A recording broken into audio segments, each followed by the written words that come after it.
Hi you guys, it is me, Octavia. A lot of you may know me by @Yahoo, and today's topic will be about opiate recalls. Have you all been receiving those text messages, phone calls? Have you overheard the commercials on the radio? Opiate recall. Opiate recall. So, why now? What is the sudden urgency for everyone to participate in opiate recall? Why is it important more now than ever for everyone to get rid of the medications they're not using inside of their homes? What is this big opiate recall even all about? Well, I'm going to shed some light on what I believe to be the truth for why there is such a big uproar about opiate recalls. And a quick tip, never go to the hospital crying wolf unless you're essentially asking for your own death wish. I mean, you could be prescribed medications that you don't need, or you could be in an environment that can make you sick enough to the point where you become deadly ill. So I know everybody's trying to figure out, what is this big reason for this opiate recall? Maybe the hospitals are running out of medication. We need to all put together so that we can save and share. Oh my God. Oh. My biggest issue with this universe is not opiate crisis. It is simply dealing with people with mental issues. A lot of people walk inside of these institutions with minor issues, like dealing with trauma from a death of a loved one. That is an issue that doesn't need any opiate medications, just emotional healing. My personal opinion, I truly feel that the urgency for the opiate recall ties in with the fact that they've been negligent. There have been a lot of prescriptions written out to regular citizens who've never experienced the pains that they've been diagnosed with. What are these, you might ask? They're all opiates. Medication given to me by doctors.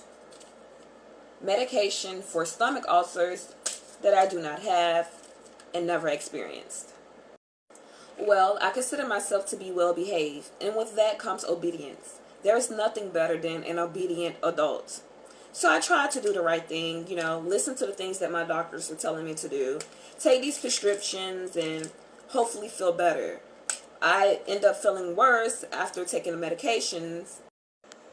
Alright, you guys, so I'm going to try to quickly tell you guys the story because they just tried to push me off, boots me out, and that usually doesn't happen. So I guess I'm hitting a nerve that I didn't intend to hit. I apologize, but the story needs to be told. So, I know you all want to know what led me to the hospital and caused me to start bleeding from out of my mouth. I literally thought I was going to die that same night. But this is what happened. I went to a guy friend house, to hang out. We were having some drinks. Well, he was having drinks. I didn't have my drink just yet. I needed a cup. And the cups were limited in that house. So I was forced to go pick out my own cup. I picked out the cup that was, I thought, the cleanest, and it ended up being the dirtiest cup. Once I realized it was dirt inside of the cup, it was far too late. I was literally drinking out of that dirty cup for a total of about 15-20 minutes before I realized that it was dirty. With me finding out that it was disgusting, I poured out my drink. There was definitely dirt at the bottom of it, so I ended up ingesting dirt. So of course I tried to make myself throw up my drink because I didn't want to ingest the dirt that I had swallowed along with my, at the time, Ciroc and cranberry juice. The whole time I was making myself throw up and crying because drinking dirt is just disgusting. My guy friend, which is my best friend, if you watch any of my previous videos, then you know who my best friend is. His name is Earl. He was laughing at me the entire time. So I made myself throw up, and then I did something psychotic. I went to fix me another drink. Found the better cup. So to speed the story up, I had those drinks in the new cup. Everything was fine. Hung out, watched the game, had fun. Laid down to get some rest before I decided to drive home.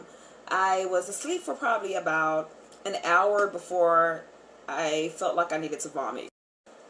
So I woke up throwing up really, really bad. I ran into his bathroom. He has a nightlight in his bathroom, And yes, we're both adults, but he has a nighty lighty.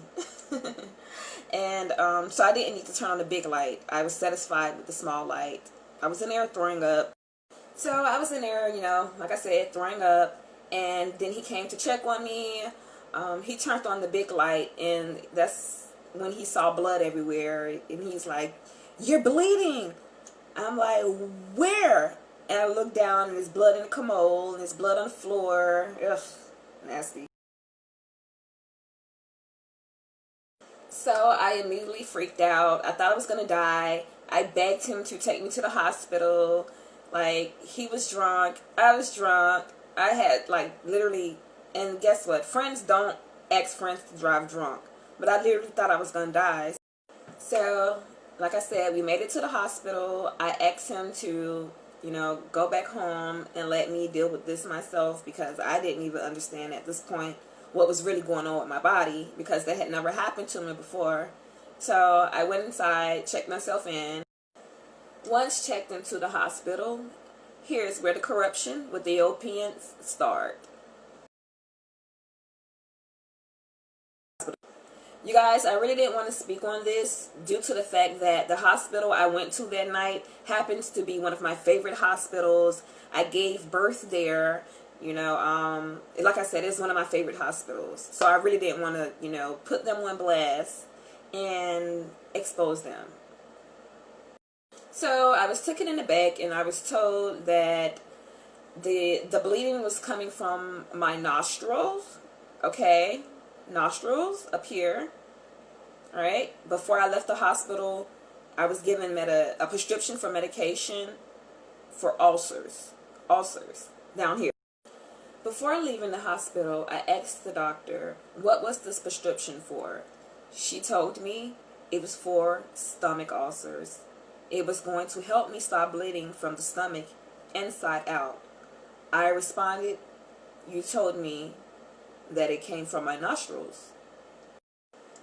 She told me, "Make sure you take those medicines every day, and there will be a refill for you soon afterwards." I guess she didn't know who she was talking to. So went home with the prescription for the pains of a stomach ulcer, which I was not having. I was infuriated about it because there was nothing at the time I could do but, you know, believe what the doctors were telling me. And just like many citizens across the United States, I too have no health insurance at all. I know you look at me and think, "Oh wow, she has to be all health insurance up," but that's not the case at all. And my job also doesn't offer health insurance. And with that being said, I pay for all of my own health issues and medications. I truly did not feel like I needed that medication, but I could not ask second questions at the time. You know, I just was so scared. I was bleeding from the mouth, and I was told that it came from the nose. So, of course, I paid for my medication. I took the medications home and began taking them.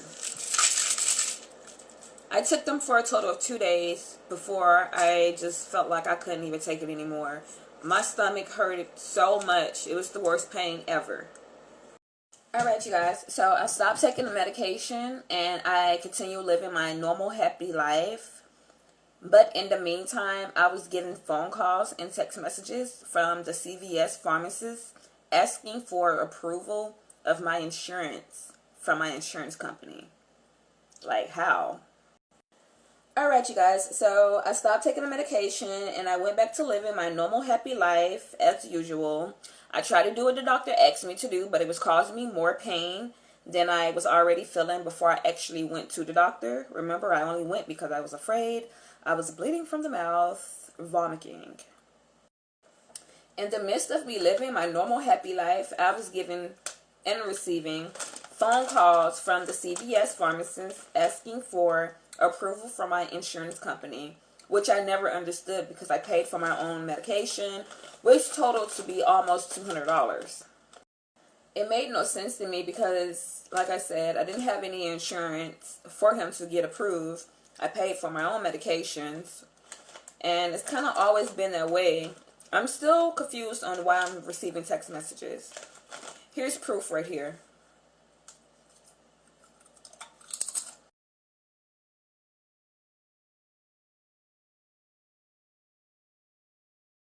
You guys, sorry, forgive me for smacking, but I'm eating on some creamy dill pickled potato chips right now, and they're so delicious. So, sorry.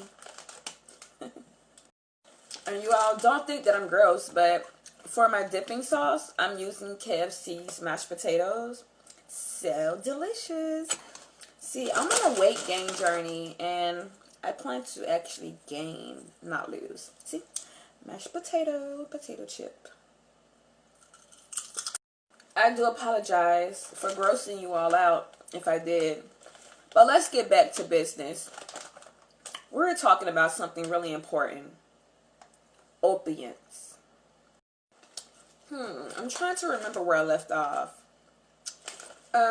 Okay, so I stopped taking the medications. I received harassing phone calls and text messages. Still to this very day. I received one this morning, as a matter of fact. And it's just terrible, you guys. I want my money back. I basically paid for medication that I did not need. And I'm also being harassed about my insurance that I don't have. True indeed, I have been looking for insurance ever since, but I was told that I don't even qualify because I can't prove that I make over $30,000 a year. I don't even want to prove that. Like, y'all in my business? So I say that to say this. This video is more about opiate awareness than it is about opiate recall. I want you all to be very aware and be mindful for your own health, your family, and your children. So if you guys know anybody that's experiencing the same thing I'm actually experiencing right now, leave a comment down in the comment box below. Together, I want us to figure out a way we can get our money back and fight for justice for the future. You know, it's so unfortunate these prescriptions were written out to so many people just for the benefit of the hospital. I'm not encouraging anyone to hold on to prescriptions that they've been prescribed from any doctors. True indeed, there may be children inside of your households or adults with mental illnesses. Please get rid of the medications that you are not using, unless you are looking to pursue getting your money back or filing an investigation. If you're looking to have your case investigated, then you would definitely want to hold on to the opiates that you were given and did not need. So you want to put them in a sacred place so that children and adults with mental illnesses are not capable of getting a hold of them. And if there's anyone looking for informational help on where to start with dealing with a situation like this, feel free to reach out to me at dynastymilligan@gmail.com. Dynasty spelled D-Y-N-A-S-T-Y, Milligan M-I-L-L-I-G-A-N. dynastymilligan@gmail.com. Now, I know that I am a pretty girl, so a lot of people may take me as a light person, but I am very professional, so do not email me anything unprofessional or I will report you, and God forbid if it's something federal, you will be held accountable for your actions.